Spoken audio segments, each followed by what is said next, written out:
get him on the Yes, phone. Yeah. yes. Okay.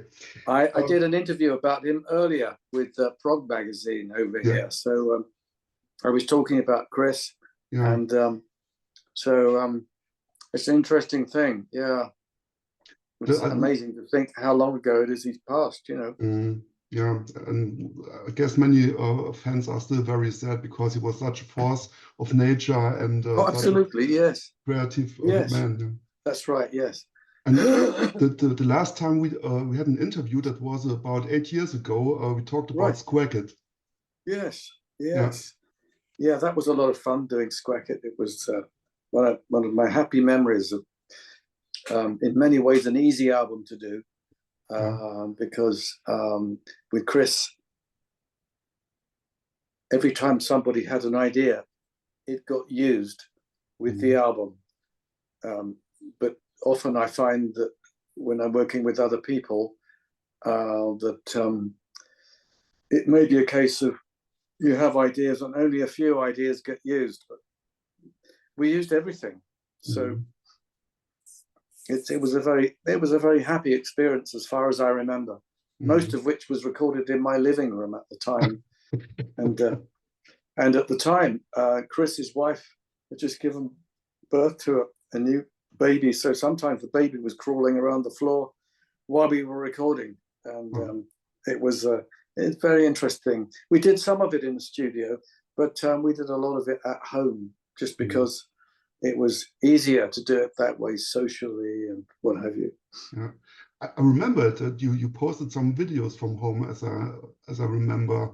I don't know for what project it was, but I remember somehow you recorded videos from home. So do I catch you at home at the moment, or this is home at the moment? Yes, we're in a new house here, and I'm just in the small office upstairs. So yeah, this is our new house, which I'm very happy with. The new house. We have a new studio downstairs, which is great. Yeah. Yeah. While reading our interview 8 years ago, my first question is, do you still drive your BMW? Yeah, it's funny. I've had lots of cars, most of which have been BMWs. So yeah, I seem to be always driving a German car, that's for sure. Yeah. Why not? For strong technique or whatever, what they say, Okay, I assume that you are preparing for the upcoming tour.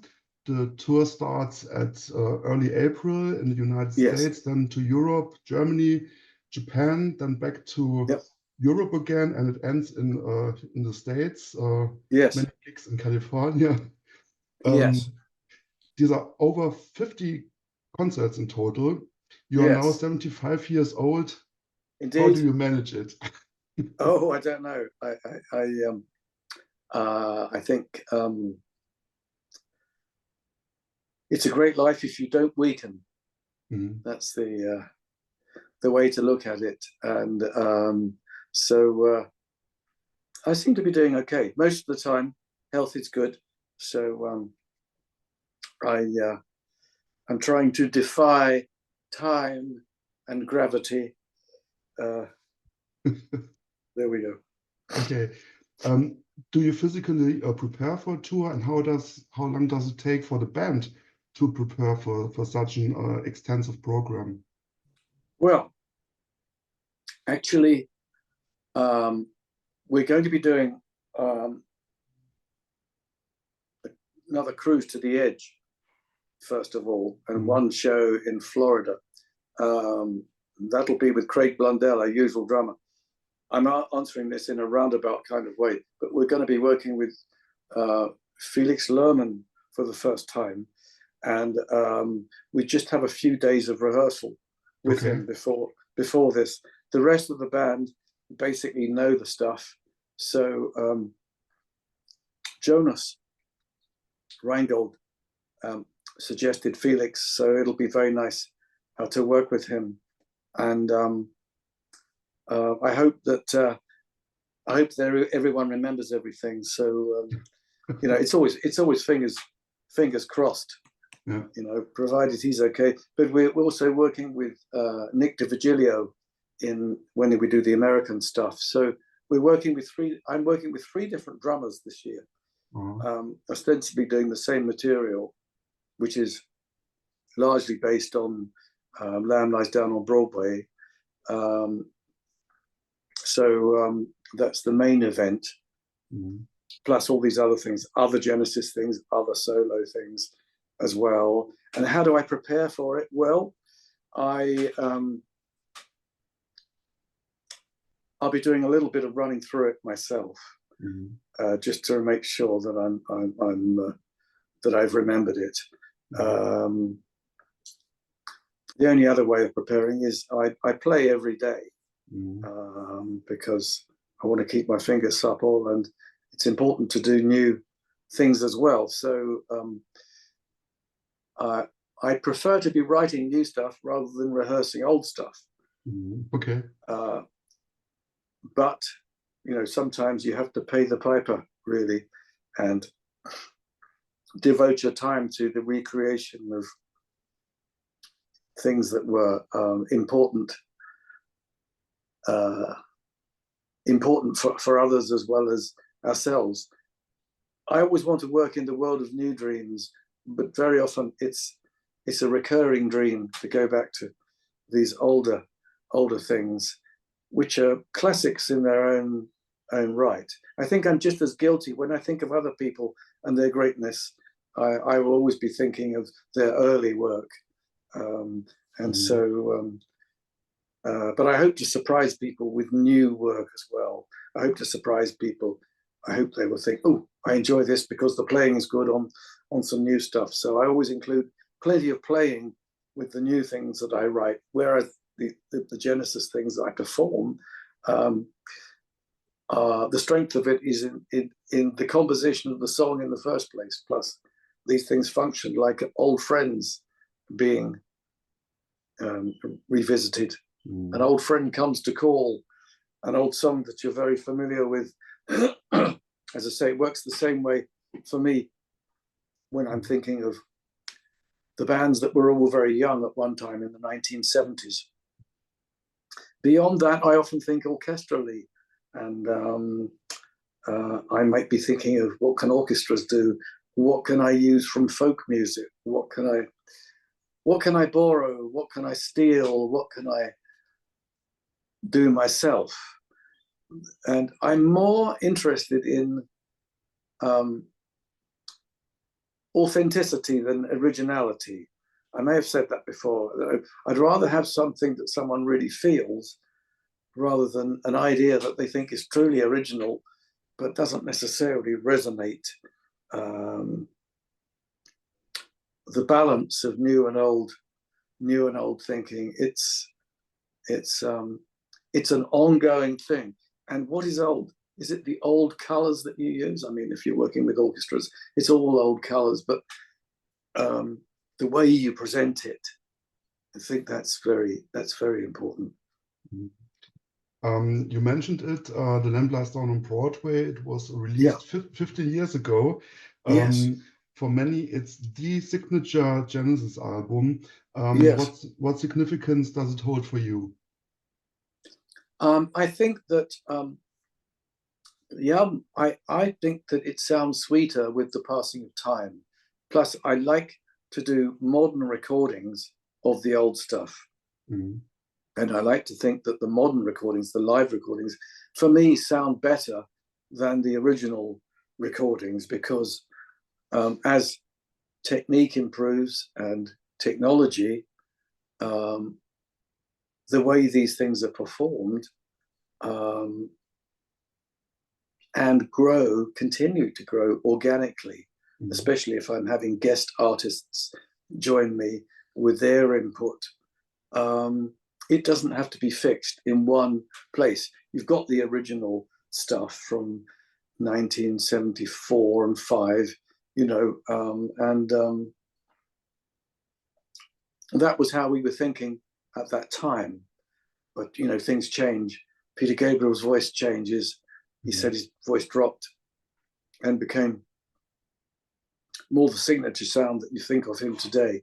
The young Peter was a different sound. And for me, I used to use fuzz boxes back in the day, sometimes 2 fuzz boxes in series. That was a superior sound, actually, the 2 together. And then it didn't sound like fuzz, it just sounded like amps being cranked. But I used to play quite quietly back in those days. Now I tend to play a bit louder, but I use Engel amps, which are German, and sound amps I use a lot. Things change at Fernandez guitars live rather than a Les Paul. I got tired of taking Les Pauls on the road and having them stolen, so I use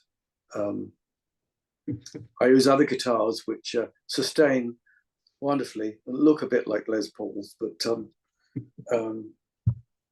Les Pauls have never really been lucky for me in that way. You can't hang on to them. You know, the Eric Clapton guitar that he played on John Mayall's Blues Breakers with Eric Clapton in 1966, 2 weeks after the sessions, that guitar was stolen from him, you know, and it's an extraordinary thing. I played, I think it was the Allman Brothers guitar that was used on Layla. I was playing that when I was in the Allman Brothers house, which I gather must have been Duane Allman's guitar. It was the Les Paul, just like mine, 1957. Nobody's stolen it so far. No, either that one or my one, but you know, it's okay. Yeah. I have a few questions about what you said. I was born in 1973, so I had absolutely no chance to experience it at that time, let alone see you live. However, in 1993, I had the opportunity to see the Genesis tribute band, the musical Box at Loreley, and that's probably the closest thing I could get to the original. Yes. The concert was with all this analog equipment and theatrical show. It really overwhelmed me. And I can imagine that the audience 50 years ago was completely blown away by it. What are your memories of the tour? Well, it's interesting because at that time, funny enough, particularly where we were playing in Germany, audiences weren't really sure whether they liked us or not. Okay. You know, there'd been sufficient amount of publicity, but I don't think they really understood it or got it until maybe Grand Parade of Lifeless Packaging, you know, and I remember the audience stomping with this, and in Berlin, you know, and I thought, oh, they're getting ready to march again, you know. It was crazy. And it was, as I say, it's sweeter with the passing of time, but it takes a long time for something to become a classic.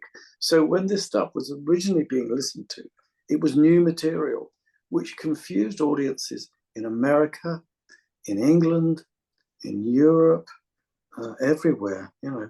I still like to think of the UK as part of Europe, of course, but I'm horrified by Brexit, and it's the worst idea imaginable, you know, when Europe needs to remain strong in the face of all the changes that we have now. But I tweeted about that at the time in the interests of national security and economic prosperity. Nobody listened to me, and now we have the problems. There you go. Yeah. 50 years ago, Genesis also played in Saarbrücken, which is where we are based. Yes. I know it's been a long time, but do you have any memories of it? Yeah, I mean, I always loved playing there. It's great, always wonderful, you know. I think, you know, I played Germany over time, Deutschland, you know. I think that it became more and more like everywhere else. I think once the music was known, once the music found its tribe, once the music found acceptance, it made it much easier to play. And so I've done all kinds of concerts.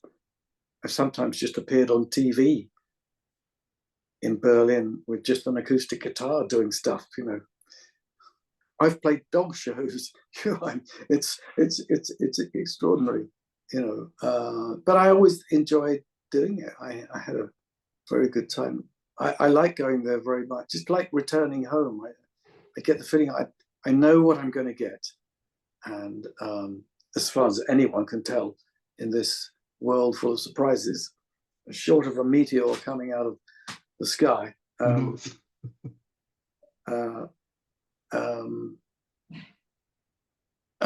Yeah, who knows with all that. Hey, yeah.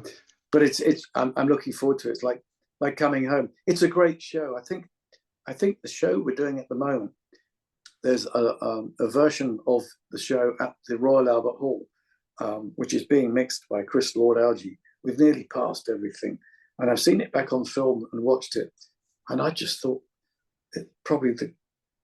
it's like my mother said. She said she saw it, and she's 95 now, and she said it's the best concert I ever went to. She said, and I had the same opinion. Watching this live thing back, I thought it delivers on every level. So after this, I expect the live albums probably won't be quite as good. You know, it's hard to make an event like this. I mean, in the past, I have revisited certain classic Genesis albums like Foxtrot, 50 years after Foxtrot, you know, and Seconds Out in its entirety. At one point, we did the whole of Foxtrot and Selling England by the Pound together in the same show, and there wasn't time really for anything else. But it was. I think of that as a golden period for Genesis. And although I think this stuff was written and performed before you were born, I suspect that you might find the spirit of it is still resonates, you know, with a younger audience. It's like when I listen to the music of the classics, listening to Bach, he remains eternally young for me. The music is eternal, no matter when it was written. Doesn't really matter who's performing it. It's always great, just if someone just gets the notes right. So I've recorded some Bach in my time, 7 pieces to be precise, over time, and that's just as relevant, I think, to today as all the contemporary music that exists. It's player-based music, I think. That's it. You know, it's music for great players. A great player wrote it, and great players will be challenged, eternally challenged, to try and perform it. It's like Jack Bruce saying his favorite bass player is J.S. Bach. Of course, they have both passed now, but they were both touched by greatness. Yeah, my starting point for Genesis was, of course, the 80s stuff, Land of Confusion, etc. But at one point, I went to a very audiophile guy, and he played Lamb Lies Down on Broadway, and I was thinking, well, what's that? And he said, it's Genesis. And wow, that's cool. And then I became really a fan with the old stuff. Yeah. Thank you. Well, that's very nice. I think I've sometimes been lucky enough that I hear some music in the distance, and I say to my wife, "That's good. Who do you think that is?" And she says, "That's you, or it's Genesis." I've had this happen a number of times because I don't always get the beginning of the bar, the first beat. Something starts to attract me. And it's the best test ever of music is when you hear something that sounds impossibly sweet, and you find out later it's you. I mean, that happened a little bit when I was listening back. I was on a cruise after I did Cruise to the Edge. One year we did one with Gary Brooker, with Procol Harum, Al Stewart. And artists who were all singer-songwriters, you know, some of the Moody Blues, Justin Hayward, and they were playing the place where you have the shared meals if you want to join everybody, and I do. They were playing some of the stuff that I think of as the classical stuff, A Midsummer Night's Dream. And I heard this and I thought, oh, that's nice. Who's that? Again, my wife says, that's you. And I'm both embarrassed for being stupid, but happy that I've, you know, taken that music on a journey. Music has taken me on a journey, and I've taken music on a journey as well. I'm happy to be in the flow of all of that. It's been a privilege to do it for practically a lifetime. Ever since I was 2 years old, I was trying to play tunes. First of all, on a harmonica when I was a little kid, and then guitar. Once I understood what chords were and the idea of what harmony can do. It's a very satisfying adventure, music. I was reading something that Ian Anderson said in the current issue of Broad magazine, and he was saying he doesn't want to retire and it's far from over for him, and he really feels committed to future music, and he's very driven, he's very articulate. I'm sure he'd give a very good interview, and I thought, yeah, you know, I understand this is in the spirit of what we both believe in. So he and I have spent time together and shared dinner, broken bread together, you know, break bread. And it's interesting, you know, I'm 75, he's a similar age, should we say. And it's interesting, you know, some of us, it was something that Royner Stolt said of the Flower Kings. Royner Stolt, who's a fine band leader and guitarist and many things. He said he thought it was all about the guys who were still in the game. I think he means that it's not necessarily about the hit records. It's the fact that you're driven to be totally immersed in music for whatever reason. So if you come up with enough records, it's a little bit like throwing lots of mud against the wall. Some of it is going to stick, or some of it will become memorable, shall we say. And I'm so happy that I was with a great band, and I've worked with great people over the years. Many of them very famous people like Chris Squire. But at the same time, I also work with a lot of great people who are not necessarily that well known, who haven't had the degree of luck that I've had. So I think I'm lucky to be in my position. To be 21 again. Well, I think many things will remain. I recently listened to your live album Genesis Revisited 2 again, right. To which you invited many guest musicians. Oh, and yes. I was particularly surprised by Nick Kershaw performing the Lamia, yes. who is best known for his 80s pop stuff. Sure. But if you listen to his music carefully, even in its hits, you can hear progressive elements. The same with other musicians like Steve Stevens, who is very much into rock, which I didn't know from Billy Idol, and I think that that these people are influenced by these old prog rockers.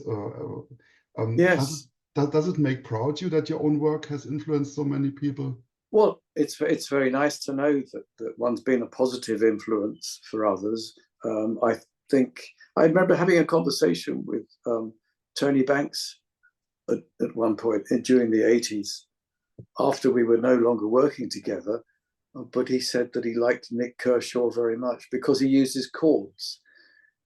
Tony was a great chord smith, and Nick Kershaw similarly. So you get this lovely, delicious combination of accessible songs and great musicianship and the use of chords. That's very interesting. The use of guitar in a very keyboardistic kind of way. Yes, you get guitar orchestras coming out of guys like him, a little bit like Brian May, who's a one-man guitar orchestra, and equally talented and joyful to work with, boundless energy, hugely impressive. Excuse my throat. Yeah.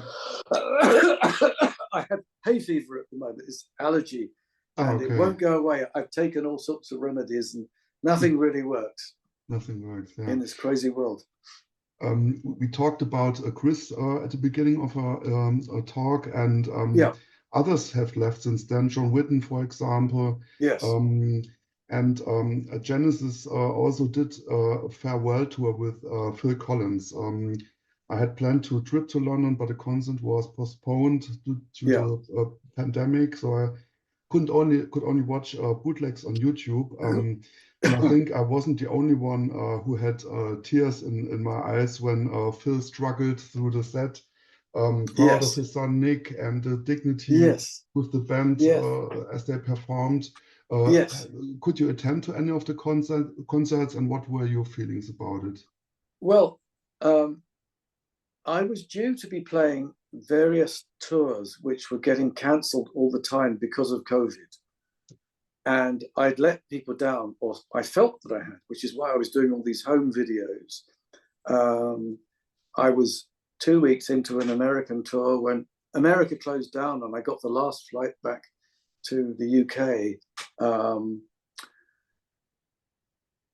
I would have attended their gig in London. I would have come, but I had an American tour straight afterwards. I was doing stuff back to back. And if I caught COVID at that point, I thought, I can't afford to do that. I have to be professional. I can't let down fans. And my tours were booked before theirs were. And it happened twice. I was frustrated that I would book a tour and then they would be booking a tour straight away after me, sometimes playing the same places, the same towns. And I knew they had their problems with COVID and what have you, but I wasn't. I didn't stay away for any other reason. I would have been there to wish them well for that. But I think the point is that frankly, I was busy, and I couldn't cancel anything. The insurance wouldn't have been able to support that. My commitment was to the fans that have been let down already. So, c'est la vie, I would have been there and cheered them on. Phil obviously has been a marvelous, not just a musician, but an actor, singer, dancer, even when he was a kid. I mean, doing Oliver, playing the Artful Dodger with Anthony Newley on stage. His background was extraordinary. The rest of us were still at school, but he was kind of down the mines already.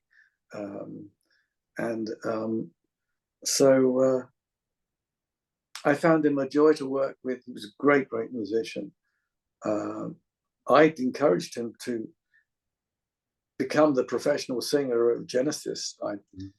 He sang something on the very first track I ever wrote was with him, and he sang it with Genesis, which was For Absent Friends. That was him. And then when I did my first album, he sang one of the songs on that. This is all prior to him becoming the lead singer of Genesis. At his first wedding, John Anderson was there, and he said to me, "Why don't you make Phil the singer and get another instrumentalist?" And I said, "I agree with you. That's the right thing to do. But I don't think the others agree with me at this point."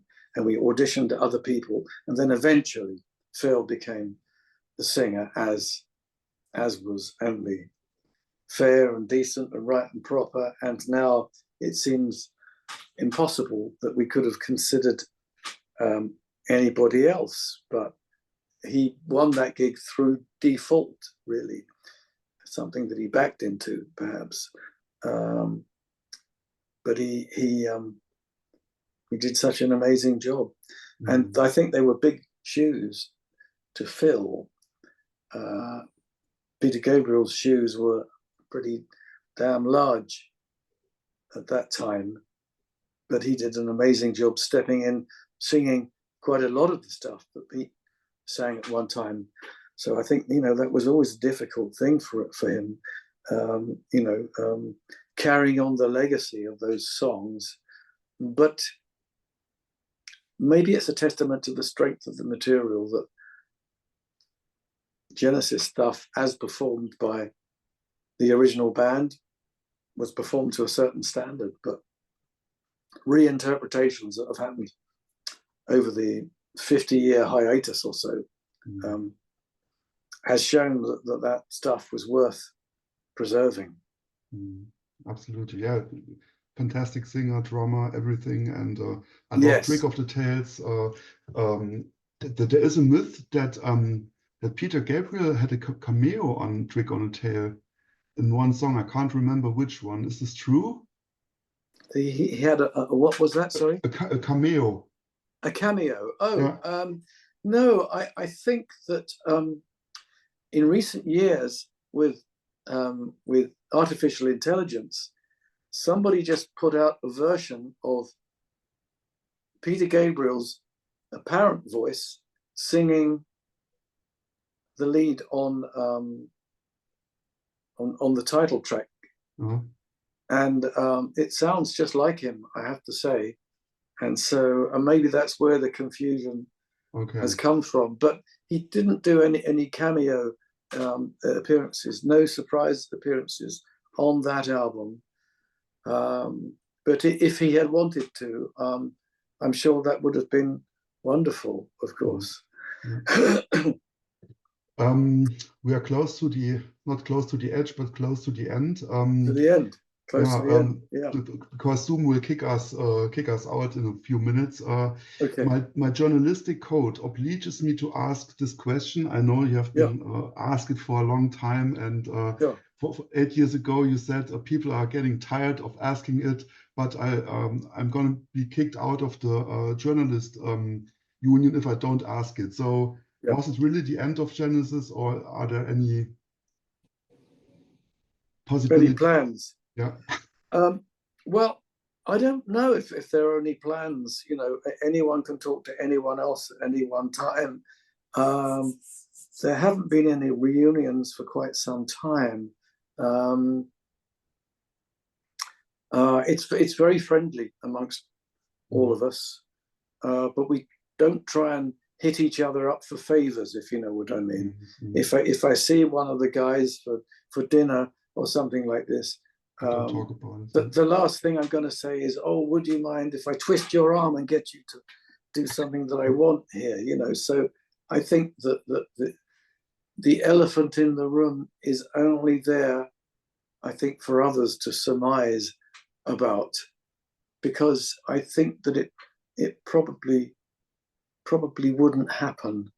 The last time we did manage to get everyone on stage together performing was 1982, if I remember correctly, and that was some years after I'd left and some years after Peter had left. So it was possible to get everyone together for the right cause. I only wish that the band would reform to do something to help some of the amazing causes that are there at the moment, and it's a world in need of healing. So if I get the call, I'll say yes, of course. Cool. Yeah, and thank you for holding up the torch with playing the songs and giving young people like me the opportunity to listen to it live in Saarbrücken. Next time I will be there. Thank you. please hang on for a second after I say goodbye. So I have another question for you.